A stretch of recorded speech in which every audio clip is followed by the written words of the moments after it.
We're back.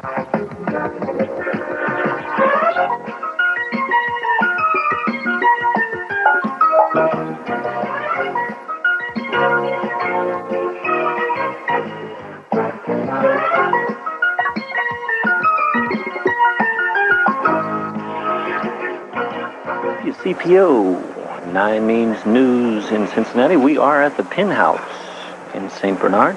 Match number 3 features the winner of game number 2, Ken Messerschmitt, with a 231, facing off against this man, Tim O'Leary, the high qualifier for today's match. Wow. Barely kicking out that 10-pin. Before we were talking about forward roll, typical of Ken Messerschmitt. Tim O'Leary says that one thing he's been working on is getting more forward roll on the ball. He says he used to go around the ball, and now he's trying to go with more speed and get through the ball.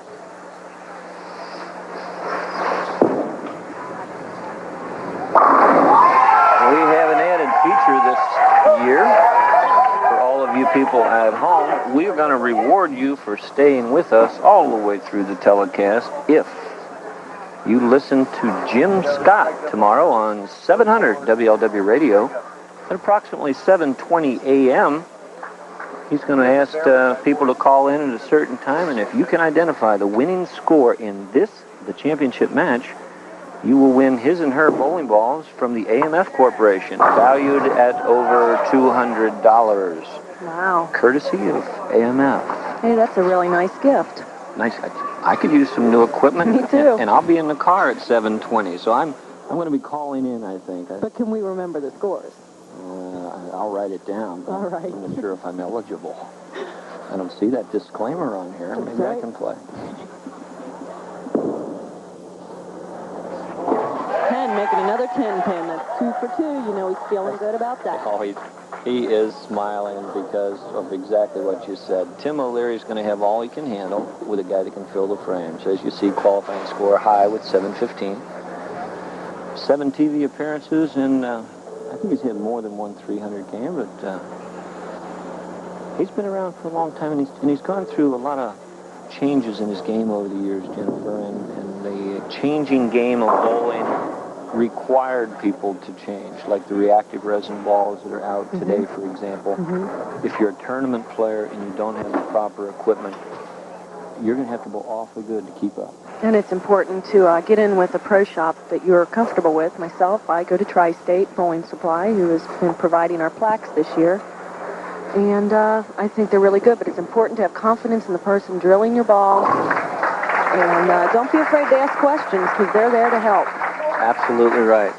The Riga Golf is bowing out in game number 2. Will receive $200 for his effort. We've got $600 and $300 respectively on the line this game. And again, you're going to be basically looking at people that at the end of the year are going to be on our finals, or at least able to qualify for the finals. And for those of you, excuse me, Dave, that are wondering, Derek Hooks did take home $500 today. Runner-up getting $200. And he probably hit the door already with, oh no, he's still here. Maybe we can get him to buy us a round of Pepsis or something. There you go. Tim O'Leary, a very deliberate player. We've talked about him making changes in his game, one of which was being under control. Very low backswing. You see the ball just rolling down the lane casually. Not quite enough action on the 6-pin going into the channel, not kicking out the 10. Using a different ball to shoot his spare. Tim has really been working on his game. I've quite often seen him out practicing game after game, and he's kind of a student of the game. He takes notes and tries to do things the way that he thinks they're supposed to be done. And like I said, he's working on more forward roll at this point in his game. And if you remember, he used to loop it a lot. More slower speed, he'd loop it around. Exactly right. Slower speed, loop it around, and he found that it would get him in trouble on more conditions. Ken driving through the heart, actually getting a break, only leaving the 3-6-10. How are you going to shoot this one, Jen? Well, there's 2 ways. You can either go across the alley, or you can use your strike target, and I typically like to move about 7 boards right using my strike target, or left rather, excuse me, left. Well, I'm glad you made that adjustment so he could still hear you, and he did make that adjustment. I was thinking of Riga, the way he would have moved. I know. Well, there's a 2-pin difference between our two players early on in match number 3. And both players, I'm sure, looking to get back into the zone where you only have to get up there once. Tripping out the floor. He's really pulling that ball in, but like I said before, he's pulling it into the oil, and it's staying right there, and this time it's... Okay, he's going to pull this ball a little across his target right here, going in, and he doesn't like it right away. He's going to go right straight through the hard headpin, straight back, and watch his reaction, though. We will take it. Yeah. And the player's in the back. Love it. That's a better shot. Now the ball rolled better that time, Jen, but it rolled a little earlier. He was a little soft, I think, that time. Didn't have quite the speed that he needed. Of course, after leaving a weak 10, that's what you tend to do. You're constantly making adjustments in this game. You're looking at the 3-6, a spare that right-handers look at all too often when we go through the nose. But better that than a 4-6. Oh.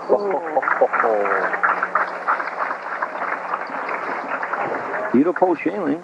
Cincinnati Breweries is bringing you Cutie Delight. Light beer, Cincinnati style.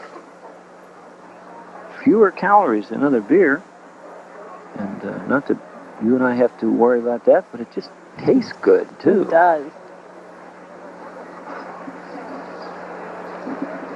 And, of course, Pepsi, the big one for us and for Cincinnati. There's a shot. Excellent. You can just see the ball turn over at the proper moment. That was an excellent shot. Tim's another one that keeps his emotions pretty even. He doesn't get too excited. I think it's important when you're bowling to watch where your ball is rolling over the mark, because it's hard to make adjustments unless you do that. With a spare, Ken could keep this match perfectly even. With a strike, he could take a 10-pin advantage. Let's see which way it goes. Boy, he's got a slot shot.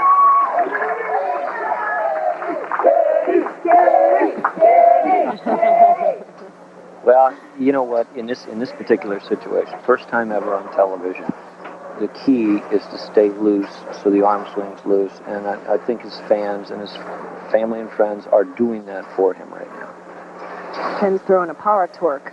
It's a very good ball. Any ball that strikes, for me, is a good ball. If he carries this, I'm going to go out and buy one right now. That's right. Succumbing to the pressure and throwing the ball through the nose and getting away with a single pin spare to shoot at. Mess's Mob. Mess's Mob it is, and they are a rowdy crew. We've had to bring in extra security and riot patrol to keep them in check. Oh, they're having a great time. Oh, you just have to get out, and we'd love to have you for one of the telecasts. Come on down and see how we do this. We have a lot of fun bringing it to you each and every Sunday. Tim O'Leary enjoying his self and absolutely crush it. He put his hands up in the air like, see what I gotta do? This ball is awesome. Let's take a look at it here. It is perfect. Watch his hand underneath the ball all the way to the release point. Cock comes through, and he likes it. Oh, yeah, now it's going to flip over. No diversion through here. And does he like it? See? Hey, that's all I had to do. It's perfect. What do you expect when it's perfect? Now, a double could start to really put the pressure on Ken. With a strike, he will take a 1-pin lead. Oh. That would have actually been for a triple, and man, that would have really got him loose. Absolutely. The match is dead even at this point. Both players are just going at it hammer and tong, and we are in the 7th frame. This is the latter part of the game in which you really have to bear down.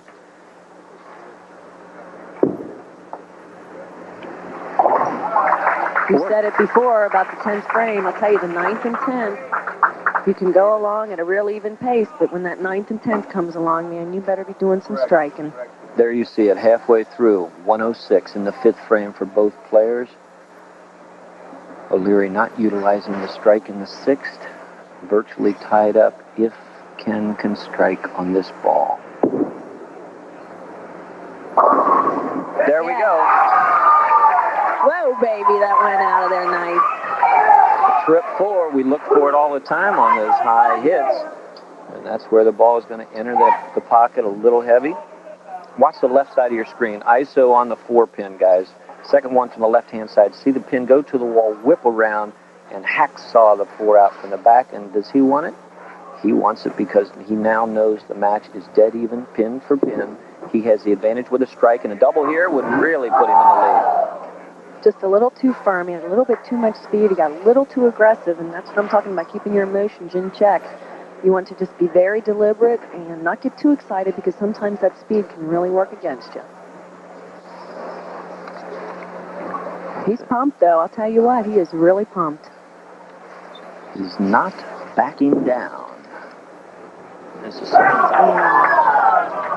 Unfortunately, that ball could spell disaster for him because, again, the experience going to Tim, more TV experience, more tournaments overall. If he can take advantage of this frame. Tim taking a little look at the score to see where he's sitting. Ken is going to be really working hard in the last 2 frames of this match.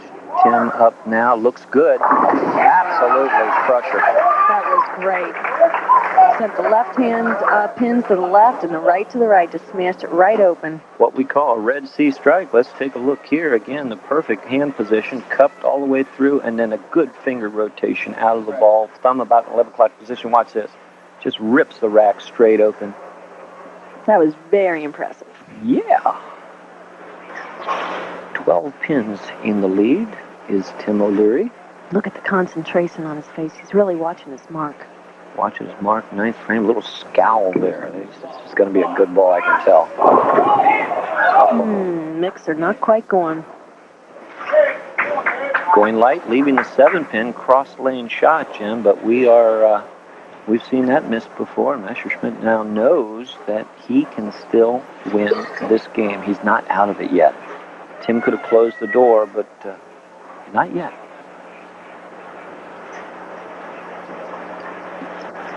Cross lane for the 7-pin. Let's see if he makes allowances, and he does for the oil.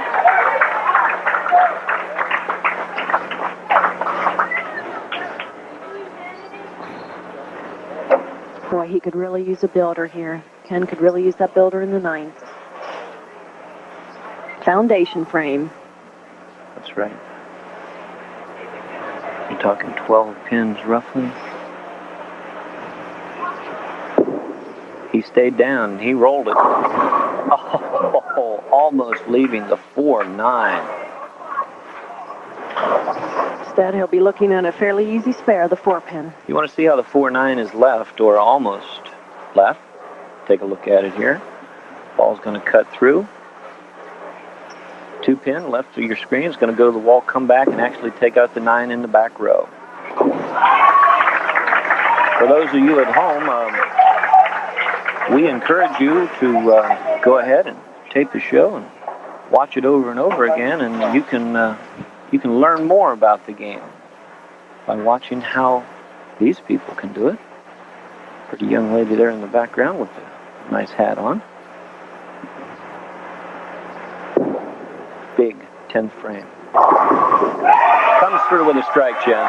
Boy, he really got the shaker that time. That's going to build a little bit of confidence, though. He really needs the second one in the 10th to put any pressure on Tim at all. He's orchestrating his crowd, too. They is combined with the head pin. That's great. Or the strike. Oh, I love it when the family gets involved and the friends get involved. That's what's great about this sport.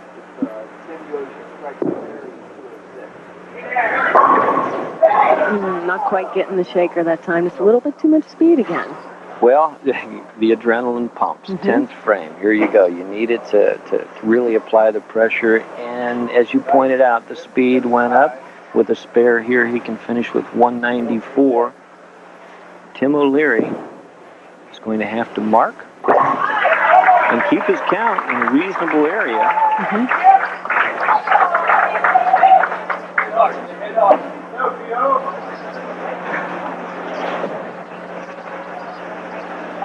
Well, regardless of what happens, it was a remarkable appearance for Ken Messerschmitt, and we appreciate his fans coming out. Situation is this, Jen. Needs a spare to win. It's a little wide. Not what I would call the easiest spare in the world. And he's looking at his hand. I talked to Riga after game 2, by the way, and it wasn't that he couldn't get comfortable with the lanes. It's the fact that he couldn't get comfortable with his equipment. Not quite getting out of the ball correctly. He was hanging in the ball, and Tim looking at his thumb that time, slipping out and not getting it. He's got to bring this spare back to win and then any kind of count on the fill ball. But he's got to have this to become our champion. Perfect. Very nice spare shot when you really need it.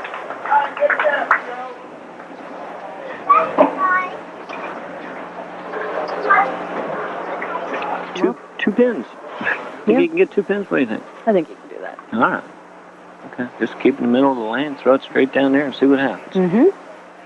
And watch your feet. Don't hit your ankle, all right? This one belongs to Tim O'Leary. And we will be back in just a few moments to close the show out. Tim O'Leary, our first 1994 King of TV Bowling. Stay tuned. The end of week number 1 finds the winner in our 189 and under division. It was a good match, Jen. Yeah, it was. Derek, you bowled great. Congratulations on winning $500, and I have a nice plaque for you. Okay, thank you. And finishing in second place, but nothing to be ashamed of in that division. We have Eddie Parton. And the checks are being passed out. Congratulations, Ed. Congratulations. Okay, a little change. And then in the upper division category, Tim, you put on quite a show for us today, and we'll be looking forward to seeing you next week. I'll be here. All right, a little change from the end of the line again. $600. Congratulations, Tim. And a plaque from the Greater Cincinnati BPA in Tri-State.